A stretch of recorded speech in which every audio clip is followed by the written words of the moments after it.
എടാ, സ്വന്തം കിടപ്പറയിലേക്ക് അന്യപുരുഷനെ ക്ഷണിച്ചു വരുത്തുന്നവള് എങ്ങനെയാടാ നല്ലൊരു ഭാര്യയാവുന്നത്?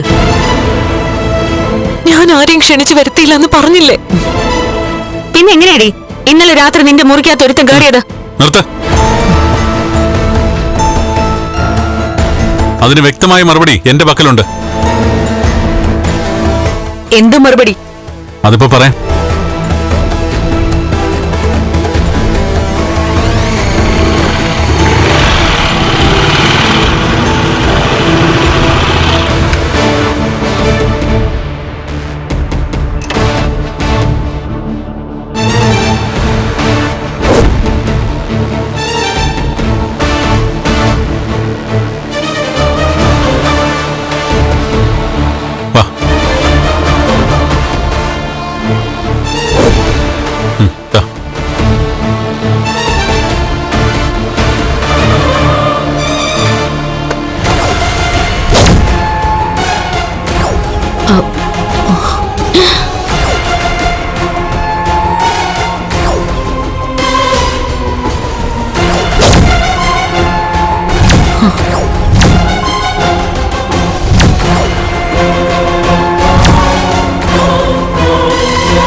ശരി സാർ.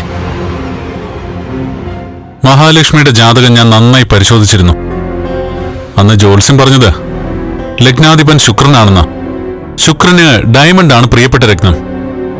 അതുകൊണ്ടാ ഇങ്ങനൊരു ഡയമണ്ട് നെക്ലേസ് കൊണ്ടുവരാൻ ഞാൻ ജ്വല്ലറി വിളിച്ചു പറഞ്ഞത്. ഇത് കണ്ടോ, ഇതാണ് അമ്മ ഇപ്പൊ ചോദിച്ചതിന്റെ ഉത്തരം. കരുണയ്ക്ക് സ്വർണം കൊടുക്കാൻ അവളുടെ മുത്തശ്ശിയുണ്ട്, അച്ഛനുണ്ട്. എന്നാൽ എന്റെ ഭാര്യയ്ക്ക് അവൾ ആഗ്രഹിച്ചാലും ഇല്ലെങ്കിലും ഇതുപോലുള്ള സമ്മാനങ്ങൾ കൊടുക്കാൻ ഞാൻ മാത്രമേ ഉള്ളൂ. ഞാൻ മനസ്സിലാക്കിയെടുത്തോളം ഈ ലോകത്ത് എന്റെ ഭാര്യയെ സ്നേഹിക്കാൻ അവളുടെ അമ്മ മാത്രമേ ഉള്ളൂ. പക്ഷേ ആ അമ്മ നിസ്സഹായാണ്. മോളുടെ ഇഷ്ടങ്ങൾ മനസ്സിലാക്കി ആ അമ്മയ്ക്കൊന്നും ചെയ്യാൻ കഴിയുന്നില്ല. അപ്പൊ പിന്നെ അങ്ങനെയുള്ള കുറവുകൾ നികത്താൻ ആരെങ്കിലും വേണ്ടേ? അപ്പോ ഇവര് ചെയ്ത തെറ്റ് കണ്ടിട്ട് മറന്നുപോയോ? എന്റെ ഭാര്യ ഒരു തെറ്റും ചെയ്തിട്ടില്ലെന്ന് ബോധ്യമുള്ളത് കൊണ്ടാണ് ഇവൾക്ക് ഞാൻ ഇങ്ങനെ ഒരു സമ്മാനം കൊടുക്കുന്നത്. മഹി, നീ വന്നേ.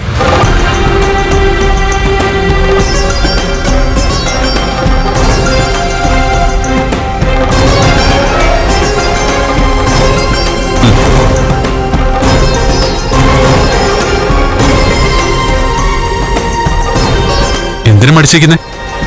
ധൈര്യമായിട്ട് വാങ്ങിക്കുക.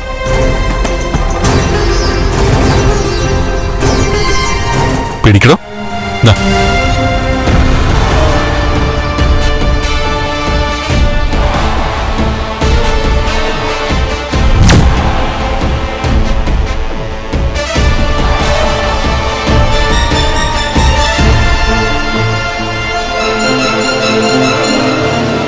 ഈ വിഷയം ഇവിടെ നിർത്തിക്കോ.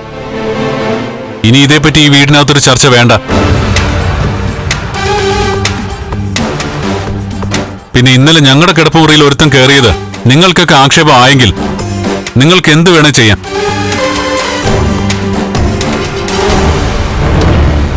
എന്നാൽ അതിന്റെ പേരിൽ എന്റെ ഭാര്യയെ കളയാൻ ഞാൻ ഉദ്ദേശിക്കുന്നില്ല.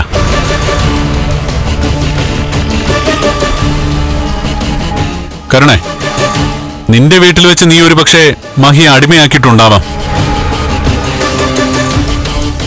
എന്നാൽ ഇന്ന് ആ അടിമ എന്റെ ഭാര്യയാണ്. ഈ തറവാട്ടിലെ മൂത്ത മകന്റെ ഭാര്യ.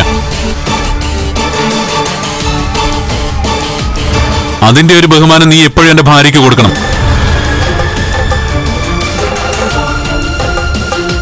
നീ മാത്രമല്ല, ഈ വീട്ടിലെ മൂത്ത മരുമകൾ എന്ന നിലയിൽ അതിന്റെ ഒരു ബഹുമാനവും സ്ഥാനവും എന്റെ ഭാര്യയ്ക്ക് കിട്ടണം. എനിക്ക് കിട്ടുന്ന പോലെ തന്നെ.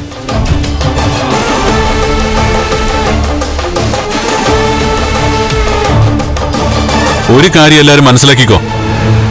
മഹി എന്നെങ്കിലും എന്നെ വിട്ടുപോകാൻ ആഗ്രഹിക്കുന്ന സമയത്ത് മാത്രമേ ഇയാൾ ഈ വീട്ടിൽ നിന്ന് പുറത്തു പോകൂ.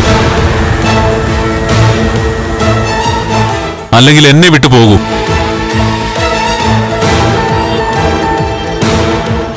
അതുവരെ അറുത്തു മാറ്റാൻ പറ്റാത്തൊരു ബന്ധമാണിത്.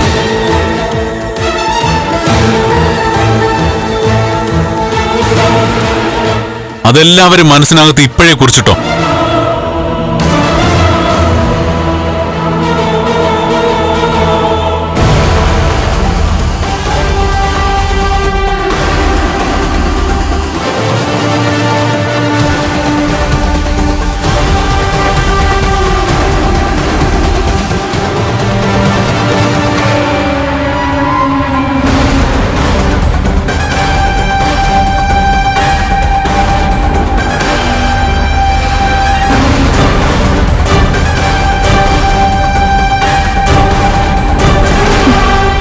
അമ്മ, എന്താ ഇതൊക്കെ?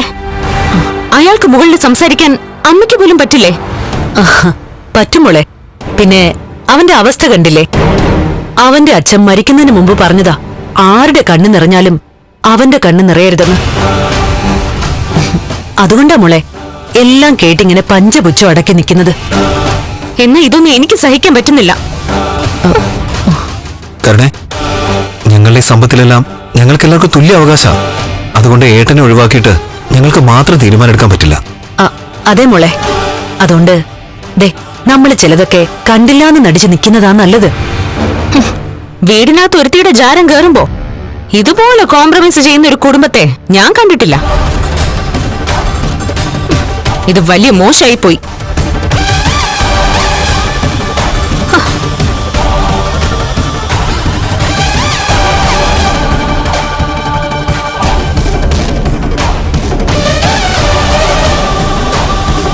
അമ്മേ, അവൾ അങ്ങനെ കിടന്ന് ചാടുമ്പോഴും അവക്കറിയില്ലല്ലോ ഈ സ്വത്തെല്ലാം അരയ്ക്ക് താഴോട്ട് തളർന്ന ഒരുത്തന്റെ പേരിലാണെന്ന്. അതും കൂടി അറിഞ്ഞ കരുണയും അവളുടെ അച്ഛനും മുത്തശ്ശിയും എല്ലാം എനിക്ക് ഒരു വിലയും തരത്തില്ല. എത്ര കാലം എല്ലാം മൂടി വെക്കാൻ പറ്റും? ഇപ്പൊ തന്നെ കരുണയിടത്തേക്ക് സംശയം തോന്നി തുടങ്ങിക്കാണും. ഇനി ആ സംശയം ഉറപ്പിക്കുന്ന ഒരു ദിവസം വരും. ആ ദിവസത്തെയാണ് ഞാൻ വായിക്കുന്നത്.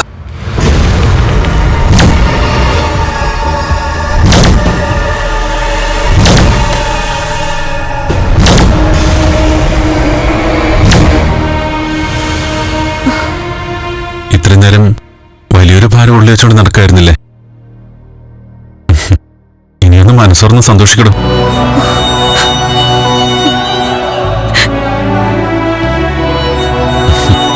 എന്തിനാ എന്നെ തൊഴുന്നേ?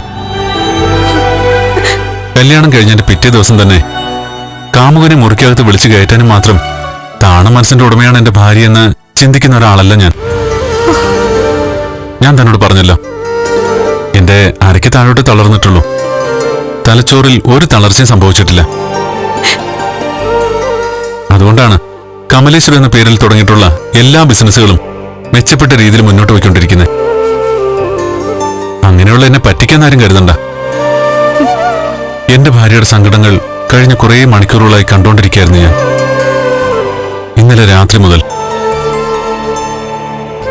ഇന്ന് തന്റെ മുത്തശ്ശിയുടെ വീട്ടിൽ പോയപ്പോഴും അവിടുന്ന് കിട്ടിയ അവഗണനയൊക്കെ നേരിൽ കാണാനും മനസ്സിലാക്കാനും സാധിച്ചു. പിന്നെ തന്റെ വീട്ടിൽ പോയപ്പോൾ അവിടുന്ന് കിട്ടിയ സൽക്കാരവും മറക്കാൻ കഴിഞ്ഞിട്ടില്ല.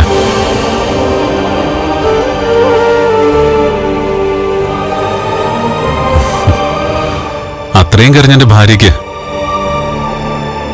ഇതെങ്കിലും തന്നില്ലെങ്കിൽ എനിക്കൊരു തൃപ്തി വരില്ല.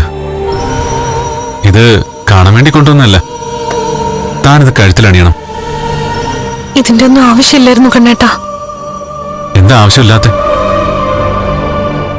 അനിയത്തിക്ക് മുത്തശ്ശി ഒരുപാട് സ്വർണം കൊടുത്തല്ലോ, അതൊന്നും വേണ്ടെന്ന് അവള് പറഞ്ഞോ? അവളുമായിട്ടൊരു മത്സരത്തിനൊന്നും ഞാനില്ല.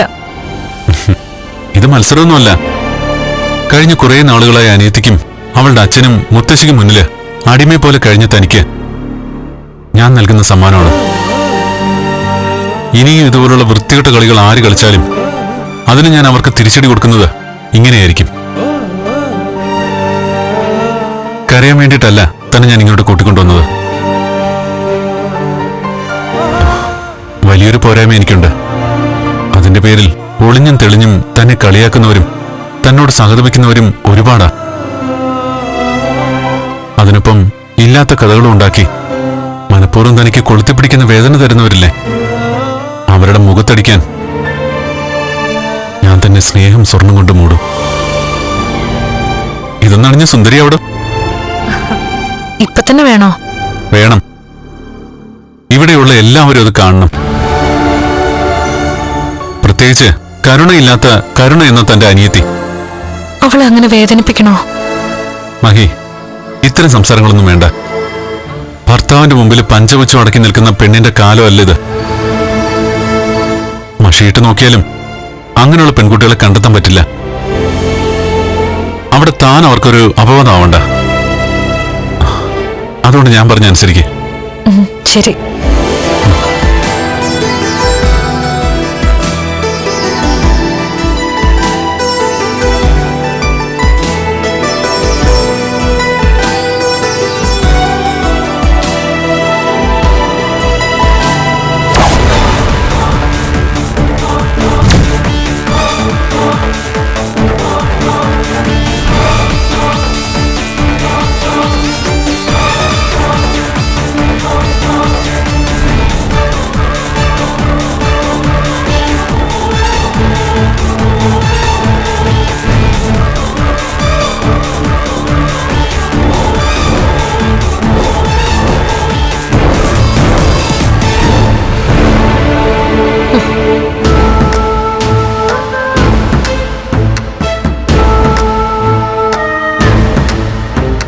ഈ കമലേശ്വരത്തെ സ്ഥാപനങ്ങൾ അയാൾക്ക് മാത്രം അവകാശപ്പെട്ടതല്ലല്ലോ, ഉണ്ണിയേട്ടന്റെ ഏട്ടന്.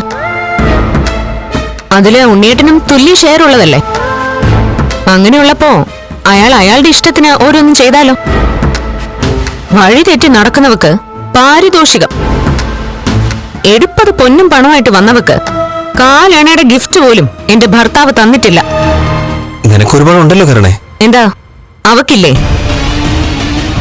കല്യാണത്തിന് മുമ്പ് തന്നെ എനിക്കൊപ്പം നിൽക്കാൻ വേണ്ടിയിട്ട് ഒരു സ്വർണ്ണ കടയിലുള്ള സ്വർണ്ണ ചെല്ലം അവൾക്ക് അവളുടെ ഭർത്താവ് വാങ്ങിച്ചുകൊണ്ട് കൊടുത്തില്ലേ? അതും പോരാഞ്ഞിട്ടാണോ ഇപ്പൊ ഈ തോന്നിയാസമൊക്കെ കാണിക്കുന്നത്? നീ ഒന്ന് നിർത്തുമോളെ. ഞാൻ നിർത്താം, പക്ഷെ പകരത്തിന് പകരം എനിക്കും കിട്ടണം.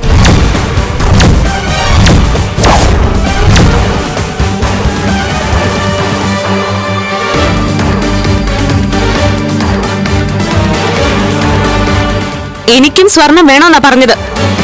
എല്ലാത്തിനും അങ്ങനെ ഒരു മത്സരം വേണോ കരണേ? വേണം. ഉണ്ണിയെന്നറിയാലോ, എന്റെ വീട്ടിൽ വെച്ച് ഞാനേ ജയിച്ചിട്ടുള്ളൂ. അതുകൊണ്ട് ഇവിടെയും എനിക്ക് തോൽക്കാൻ മനസ്സില്ല. ഇന്ന് തന്നെ എനിക്ക് സ്വർണം കിട്ടണം. അതെന്റെ വാശിയാ. അർദ്ധരാത്രി കഴിഞ്ഞ നേരത്ത് കാമുകനെ വിളിച്ചു കയറ്റിയവക്ക് സ്വർണ്ണ നെക്ലസ് അവളെ ഇവിടെ നടിച്ചെടുക്കുമെന്ന് കരുതിയിട്ട് അതുണ്ടായില്ലെന്ന് മാത്രമല്ല, സ്വർണം കൊടുത്താ സ്വീകരിച്ചത്. അതെനിക്ക് സഹിക്കാൻ പറ്റില്ല ഉണ്ണിയേട്ടാ. ശരി, ഞാനൊന്ന് നോക്കട്ടെ.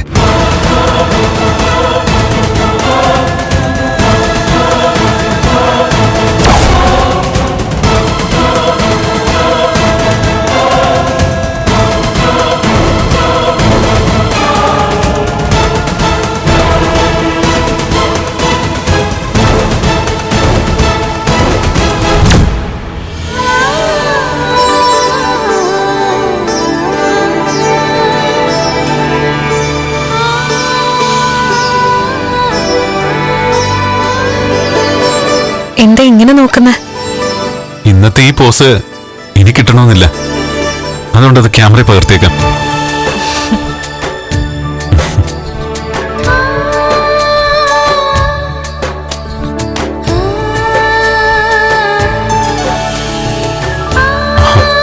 ഒന്ന് ചിരിച്ചോണ്ട് നിൽക്കണം.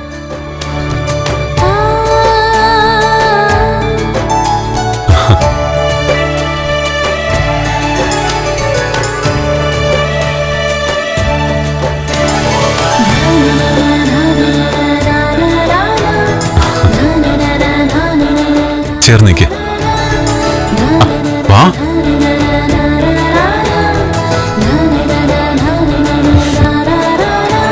ഇങ്ങോട്ട് ചേർന്നിക്ക്.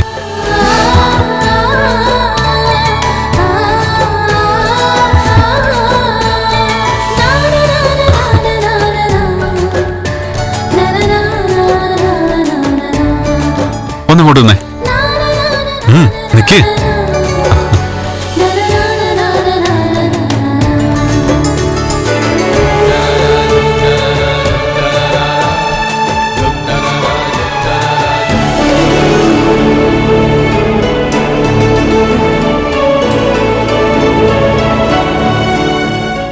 തനിക്ക് അറിഞ്ഞിട്ട പേരാണ് മഹാലക്ഷ്മി. ആ അപ്പോഴേ ഇതൊരാൾക്ക് പെട്ടെന്ന് അയച്ചു കൊടുക്ക്. കരുണയ്ക്കാണോ? എനിക്ക് വയ്യ. അല്ല, അവളൊക്കെ നേരിട്ട് കാണുമല്ലോ. ഇപ്പൊ അയച്ചു കൊടുക്കേണ്ടതേ തന്നെ കണ്ടിട്ട് ഒരുപാട് കരഞ്ഞ തന്റെ അമ്മയ്ക്കാ. അതിന് അമ്മയുടെ കയ്യിൽ ചെറിയ ഫോണാ, ക്യാമറയൊന്നും ഇല്ലാത്ത ഫോണ്. ആ, ഇന്നത്തെ കാലത്ത് അങ്ങനെ ഫോണുള്ളവരുണ്ടോ? അമ്മയും ഞാനും ഒക്കെ ഇത്തിരി പഴഞ്ചനാ. ഇനി ഇത് പാടില്ല കേട്ടോ. തന്റെ അമ്മയും കുറച്ചൊന്ന് മാറാനുണ്ട്. അതുപോലെ തന്നെ ഇവിടെ ആരുടെ മുന്നില് താൻ താണുമണങ്ങി നിൽക്കേണ്ട കാര്യമൊന്നുമില്ല. തന്റെ ഇടത്തോടെ തല ഉയർത്തിപ്പിടിച്ച് തനിക്ക് എന്തും പറയാം. ശരിയെന്ന് തോന്നുന്ന എന്തും. അതിപ്പോ എന്റെ രണ്ടാനമ്മയുടെ മുഖത്ത് നോക്കി പറഞ്ഞാലും കുഴപ്പമൊന്നുമില്ല. അവരും ആളത്ര മെച്ചമൊന്നുമല്ല. സ്വന്തം മക്കളെ താലോലിക്കുന്ന പോലെ എന്നെ ഇതുവരെ അവർ താലോലിച്ചിട്ടില്ല. പിന്നെ മറ്റുള്ളവരെ കാണിക്കാനും എന്നെ ബോധ്യപ്പെടുത്താനും ഇവിടെ അഭിനയ അരങ്ങ് തകർക്കുന്നുണ്ട്. എല്ലാം പ്രകടനങ്ങൾ മാത്രമാണ്. അതെല്ലാം മനസ്സിലാക്കിയിട്ടാണ് ഞാൻ ജീവിക്കുന്നത്. ചില നേരത്ത് പൊട്ടനായിട്ടങ്ങ് അഭിനയിക്കും. അങ്ങനെ ആക്ട് ചെയ്താലേ മറ്റുള്ളവരുടെ ഉള്ളിലുള്ളത് പിടിച്ചെടുക്കാൻ പറ്റും.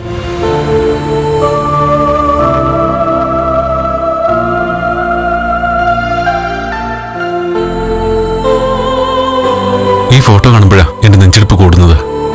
അതെന്താ? ഇനി ഞാൻ പറയാൻ പോകുന്നത് തനിക്ക് ഇഷ്ടപ്പെടുന്ന കാര്യങ്ങളല്ല. ഇത്രയും ഐശ്വര്യമുള്ളൊരു പെൺകുട്ടിക്ക് നല്ല ഐശ്വര്യമുള്ളൊരു പുരുഷനെ ചേരുന്നത്. അങ്ങനൊരു പുരുഷനെ തന്നെ എനിക്ക് കിട്ടിയിരിക്കുന്നെ. ശരിക്കു പറഞ്ഞാ ഞാൻ പ്രാർത്ഥിച്ചിട്ട് കിട്ടിയതാ എന്റെ കണ്ണേട്ടനെ. ആ അപ്പോഴേ ഒന്ന് നോക്ക് കണ്ണാടിയിൽ എങ്ങനെയുണ്ടെന്ന്. വാ.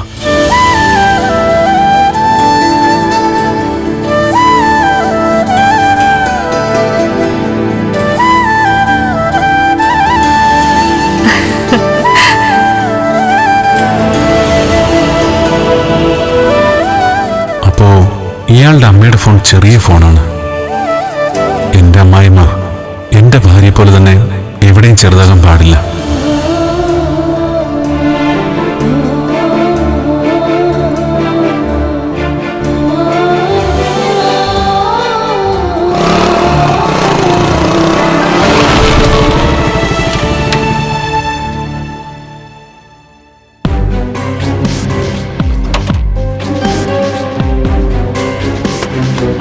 ആരാ? കൊറിയറുമായിട്ട് വന്നതാണോ? അല്ല സാർ, ഒരു മൊബൈൽ തന്നുവിട്ടിട്ടുണ്ട്. മൊബൈലോ? ആ സാറോ? ആ ഉണ്ണിക്കുട്ടനായിരിക്കും. നോടെ. അയ്യോ, ഇത് വില കൂടിയ മൊബൈലാ അമ്മേ. ഇത്രയും വലിയ മൊബൈലൊന്നും എനിക്ക് വേണ്ടായിരുന്നു.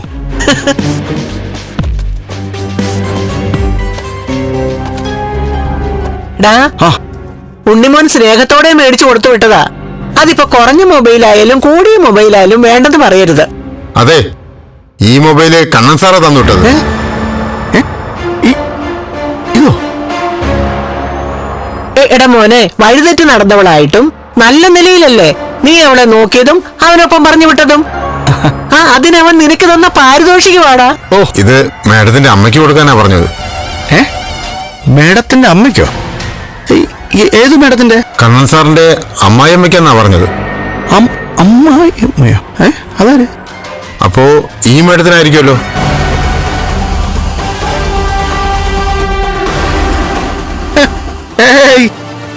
അതങ്ങനെ വരാൻ വഴിയില്ലല്ലോ.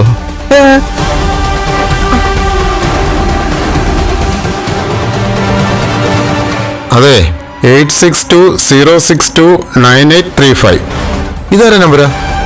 അത് ഞാൻ ഇവക്ക് വാങ്ങിച്ചു കൊടുത്ത നമ്പരാ. എന്നാ സംശയിക്കണ്ട, മേഡത്തിന് തന്നെയാ മൊബൈൽ തന്നുവിട്ടിരിക്കുന്നത്. ആ പഴയ മൊബൈലിങ് എടുത്താ ഞാൻ സിം മാറ്റിയിട്ട് തരാം. അയ്യോ, എനിക്കിതൊന്നും വേണ്ടായിരുന്നു. എന്റത് ചെറിയ മൊബൈലാ, അതുകൊണ്ടൊരു വലിയ മൊബൈൽ വേണമെന്ന് നീ തന്നെയായിരിക്കും നിന്റെ മോളെ കൊണ്ട് അവനോട് പറയിച്ചത്. എന്നിട്ട് വേണ്ടായിരുന്നു പോലും. എടാ ചെറുക്ക, ഇങ്ങനെ ആഡംബര സാധനങ്ങൾ വാങ്ങി കാശ് കളയുമ്പോഴേ അവനോട് ഒരു കാര്യം ഓർക്കാൻ പറയണം. കമ്പനിയിൽ നിന്ന് കിട്ടുന്ന ലാഭങ്ങളൊക്കെ ഞങ്ങളുടെ ഉണ്ണിമോന്റെ അധ്വാനം കൂടിയാണെന്ന്. അവൻ ഈ ജന്മം ഒരു പെണ്ണ് കിട്ടില്ലെന്ന് വിചാരിച്ച് നടന്നതാ. ഇപ്പോ കാശിക്ക് കൊള്ളാവുന്ന ഒരു പെങ്കൊച്ചിനെ കിട്ടി. അവളാണെങ്കിലോ ഏത് നിമിഷവും ചാടിപ്പോകുന്ന രീതി നിൽക്കുക.